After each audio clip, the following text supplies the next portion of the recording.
sel. Ya. Nah, setelah sel dia akan membentuk yang namanya jaringan. Ya, dan setelah jaringan akan membentuk organ, kemudian sistem organ, ya, sistem organ, dan selanjutnya akan membentuk organisme, ya kan? Organisme atau individu. Nah, inilah dia termasuk dalam urutan organisasi kehidupan. Yang pertama akan kita bahas terlebih dahulu mengenai sel. Ya. Nah, apa itu sel? Sel ini adalah unit terkecil atau unit yang paling kecil dari makhluk hidup, ya. Unit yang terkecil dari makhluk hidup. Nah, di mana pada sel ini terbagi atas sel hewan dan juga sel tumbuhan. Nah, di mana pada sel, ya, itu dia nanti berdasarkan atas membran intinya terbagi atas dua, ya. Berdasarkan atas ada atau tidaknya membran inti. Sudah? Apa itu membran inti? Membran inti itu adalah pembungkus inti atau pembungkus intinya. Sudah? Kita lihat di sini pada yang pertama adalah golongan prokaryotik. Sudah? Jadi golongan prokaryotik ini adalah organisme, ya, yang tidak memiliki membran inti, ya kan? Atau dia tidak ada membran intinya. Sudah? Atau tidak ada karionnya. Nah, karena di sini dia tidak memiliki membran inti, maka golongan organisme prokaryotik dia tidak memiliki yang namanya kloroplas, ya. Kemudian dia juga tidak memiliki yang namanya mitokondria, ya. Jadi dia tidak ada mitokondria, mitokondria, dan juga dia tidak memiliki retikulum endoplasma atau semua ini termasuk dalam organela sel. Apalagi nukleus, dia tidak ada memiliki nukleus. Nah, kalau begitu golongan prokaryotik ini tapi dia tetap memiliki klorofil, ya. Dia juga ada DNA-nya, ya kan? Jadi di sini dia ada DNA, ada juga klorofilnya, ya. Jadi di sini semuanya tersebar di dalam sel, ya. Semua tersebar di dalam sel, dan juga dia tadi memiliki ribosom, ya. Ribosom ada. Nah, sebagai contoh yang termasuk dalam organisme prokaryotik itu adalah golongan bakteri, ya. Golongan bakteri termasuk eubakteri, kemudian juga archaebakteri, dan juga alga biru atau cyanophyta, ya kan? Alga biru atau cyanophyta atau cyanobacteria. Nah, itu dia. Dan jadi prokaryotik ini dia masuk ke dalam satu kingdom yang kita kenal dengan namanya, ya, kelompok Monera atau kingdom Monera. Itulah dia termasuk prokaryotik. Kemudian yang kedua yaitu golongan eukaryotik. Nah, golongan eukaryotik ini dia semuanya memiliki membran, ya. Semuanya dia memiliki membran. Berarti di sini dia memiliki organela sel. Nah, jadi di sini organisme yang mempunyai membran inti, nah, yang memiliki membran inti. Dalam hal ini kelompok eukaryotik semuanya memiliki, ya, yang namanya organela sel. Apa saja termasuk dalam organela sel itu? Termasuk di sini dia punya mitokondria, punya RE, punya nukleus, juga termasuk memiliki semuanya, ya, termasuk ke dalam organela sel. Nah, sebagai contoh yang termasuk ke dalam eukaryotik adalah semua kelompok organisme kecuali bakteri dan cyanophyta. Termasuklah di sini golongan fungi, kemudian juga golongan protista, yang juga protista, termasuk juga golongan plantae dan juga animalia. Ya, jadi ini sudah mencakup ke semua organisme. Nah, sekarang kita akan membahas masih tentang sel, ya. Kita lihat bagaimana untuk struktur dari sel tumbuhan dan juga struktur dari sel hewan, ya. Sel tumbuhan dan juga sel hewan kita lihat di sini. Jadi langsung saja saya gambarkan untuk struktur sel tumbuhan, ya. Kita lihat untuk gambaran singkatnya, ya. Saya gambarkan di sini. Sudah. Dan untuk struktur sel hewan ini saya gambarkan saya singkatnya. Oke, ini dia. Nah, kita lihat. Jadi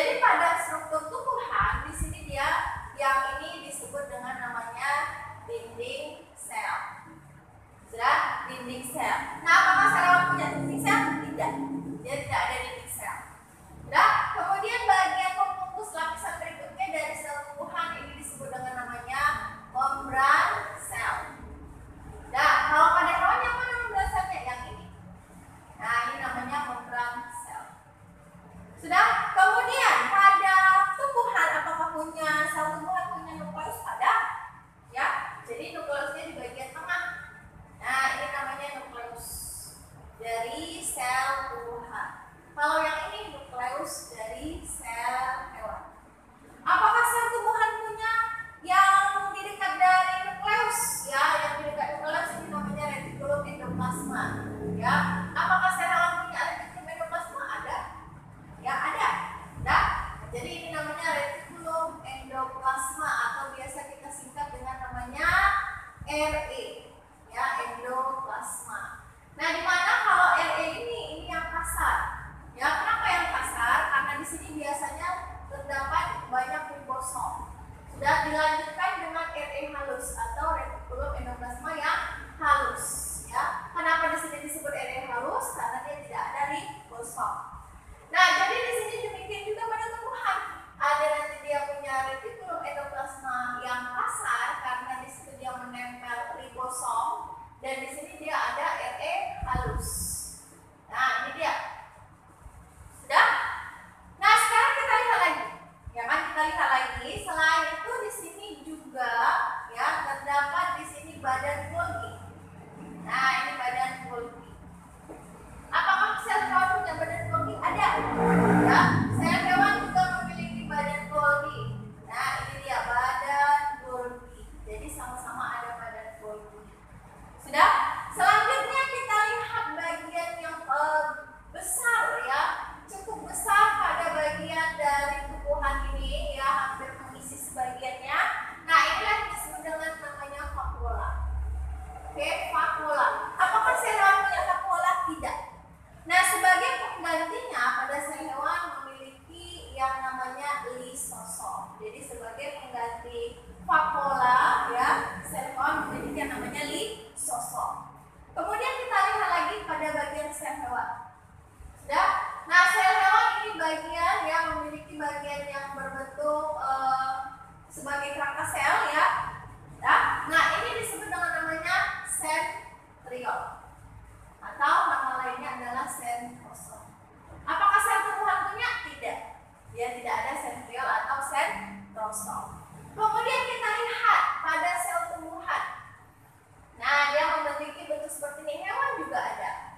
Nah, sel hewan juga ada. Nah, ini disebut dengan namanya mitokondria, ya, yang berbentuk bulat panjang. Ini namanya adalah mitokondria. Oke. Next, selanjutnya pada sel tumbuhan juga memiliki yang disebut dengan namanya.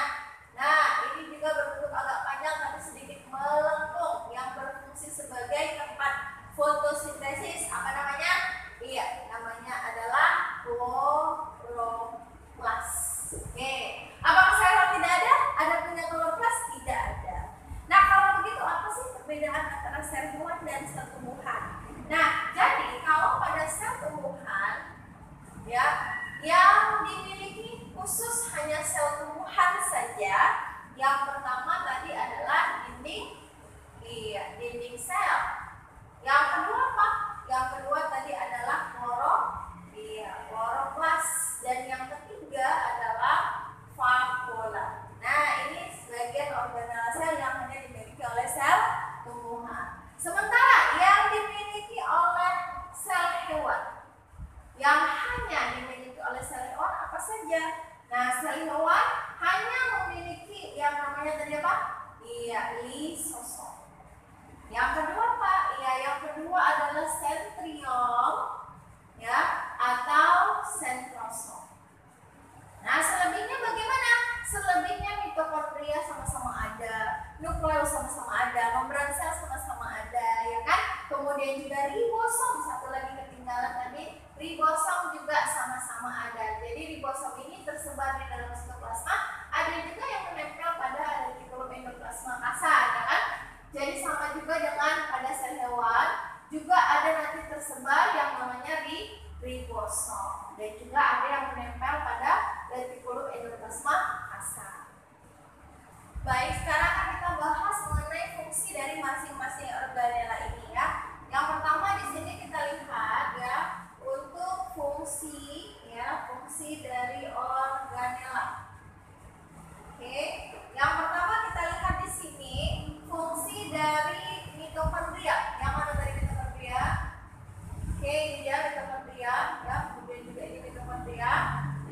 mitokondria ini, ya, di sini dia berperan sebagai penghasil ATP. Dalam hal ini berfungsi sebagai penghasil energi, ya, penghasil energi. Yang kedua adalah ribosom. Nah, ribosom tadi berupa titik-titik ya yang terdapat di RNA sel ataupun tersebar di dalam sitoplasma. Nah, ini dia berfungsi ya sebagai tempat terjadinya sintesis protein. Apa itu sintesis protein? Yaitu proses pembentukan protein. Kemudian yang ketiga adalah retikulum endoplasma. Ya kan? Nah, jadi retikulum endoplasma yang terletak di dekat dari nukleus tadi ya kan? Nah, jadi RE ini ada dua. Yang pertama adalah RE kasar, ya. Kemudian yang kedua adalah RE halus. Nah, untuk RE kasar, ya, di sini dia berfungsi untuk transportasi atau pengangkutan berupa protein. Sementara RE halus berfungsi untuk mengangkut lemak. Jadi dalam hal ini, ya, RE ini berfungsi untuk pengangkutan. Yang berikutnya adalah sentriol atau sentrosom. Nah, ini sentriol atau sentrosom ini berperan dalam proses pembelahan sel. Ya, jadi ini dia tadi khusus pada sel hewan saja. Kemudian yang berikutnya untuk organela sel yang berikutnya, ya, yaitu berupa vakuola.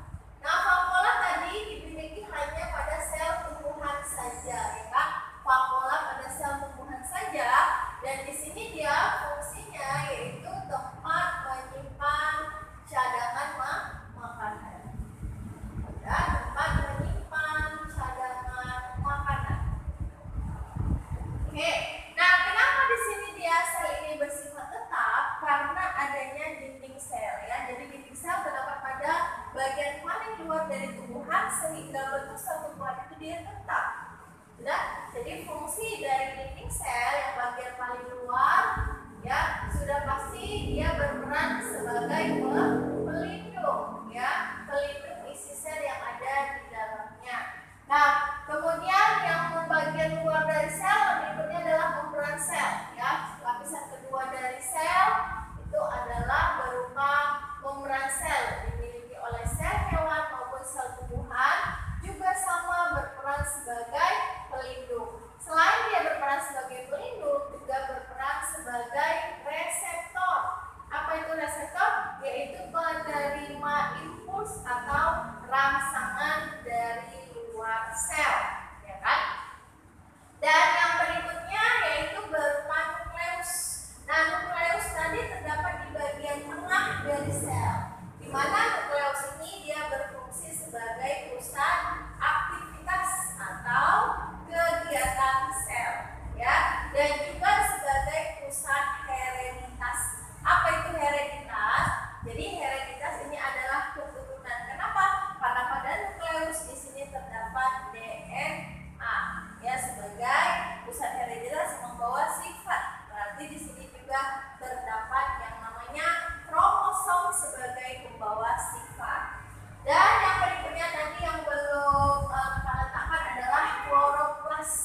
Nah, jadi kloroplas tadi hanya dimiliki oleh sel tumbuhan, ya. Jadi di sini dia berfungsi sebagai penghasil klorofil, di mana klorofil berfungsi untuk proses fotosintesis. Berarti dalam hal ini kloroplas berfungsi untuk sintesis atau penghasil karbohidrat, ya, penghasil karbohidrat dari proses fotosintesis. Jadi ini dia untuk fungsi-fungsinya.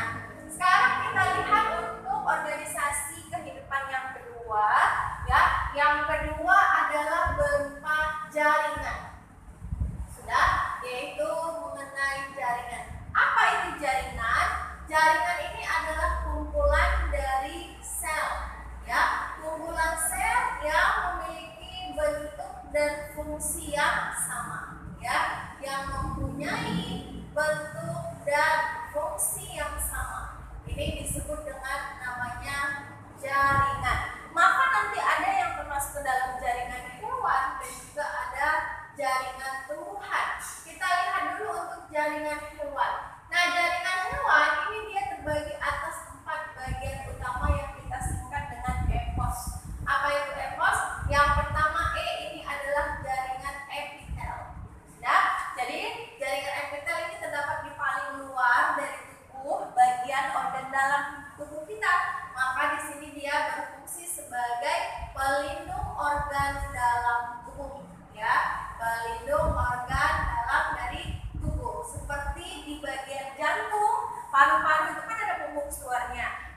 infus keluar dari organ dalam tersebut disebut dengan jaringan epitel. Kemudian yang kedua adalah jaringan pengikat. P itu adalah jaringan pengikat. Nah, apa saja yang termasuk ke dalam jaringan pengikat? Ada jaringan ikat longgar, ya, ada jaringan ikat padat, termasuk juga di sini sel darah, ya, jaringan darah termasuk jaringan pengikat. Kemudian juga jaringan otot juga termasuk ke dalam jaringan ikat. Kemudian juga jaringan tulang yang berperan sebagai alat gerak itu juga sebagai jaringan ikat, termasuk juga jaringan lemak. Kemudian yang ketiga adalah O, ya kan? Sorry, ini otot ya, otot masuk kemari. Nah, jaringan otot. Nah, jaringan otot ini khusus di mana jaringan otot ini berperan sebagai alat gerak, dan alat gerak aktif. Dan yang terakhir S yaitu jaringan saraf. Sudah? Nah, jadi untuk jaringan saraf ini dia berfungsi untuk menerima impuls atau rangsangan, ya, menerima impuls atau rangsangan, ya kan, dari sel saraf satu menuju ke sel saraf yang lain. Oke, selanjutnya kita bahas mengenai jaringan tumbuhan, ya. Tadi sudah untuk jaringan hewan.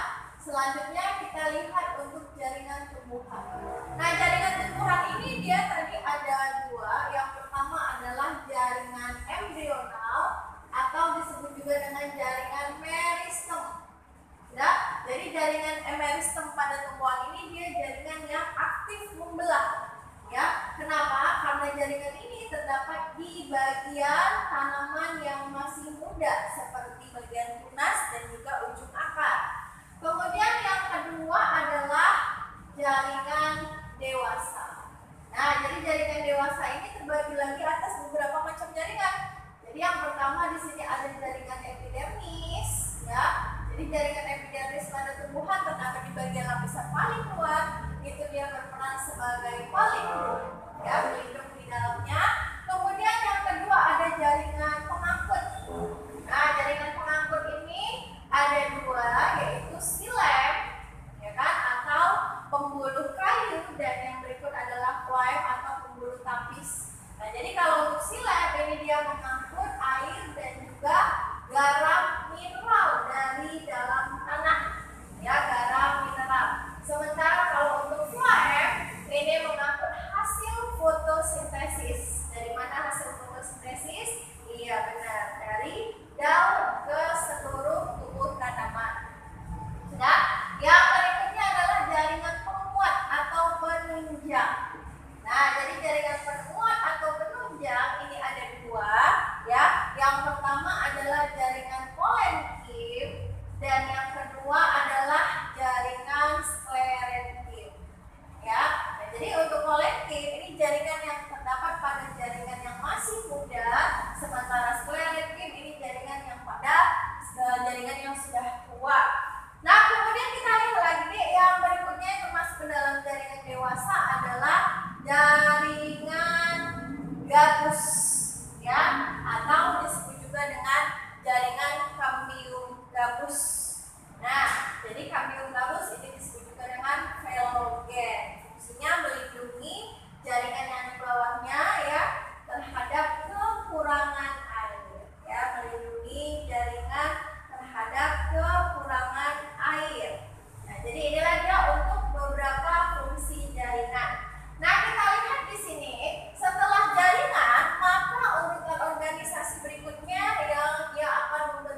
alat dari reproduksi secara generatif, juga sebagai terdapat bunga, sebagai alat perkembangbiakan, di mana ada putik dan juga benang sari, ya kan?